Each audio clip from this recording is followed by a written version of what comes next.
the big question really is how PET, what role PET will play alongside the emerging blood-based biomarkers, right? So an obvious way of thinking of it is, of course, well, you're not going to need PET in the near future because we have blood-based biomarkers, and there's probably a little bit of that in that some of the things that we need a PET for now, or maybe we needed one yesterday for, we don't need one today. Maybe for other things, we don't need one in the future as well.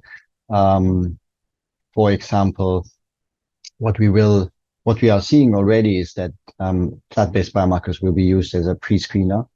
So the issues with the blood-based biomarkers, to talk about that briefly, is of course they're still being validated. I think there's questions around standardization and accuracy, of course, as well. So I think it is not really a question at this point whether they will be able to outperform or PET in terms of accuracy, and PET is the gold standard because it is basically looking into the brain to see what's happening there, to put it that way. And all you can do with a measurement taken from blood is to get some approximation of that, but the approximation or the is very good, I think, and good for many things. And therefore, what we are seeing already and what we'll see increasingly is where we have an initial screening based on a blood-based measurement, and then potentially a confirmation based on a PET image, depending on the level of confidence the blood-based measurement gives. That, I guess, applies both to Amyloid-PET and tau PET. I mean, we've been talking a lot about Amyloid-PET here, but of course, worth mentioning that the other important tracer in Alzheimer's is tau.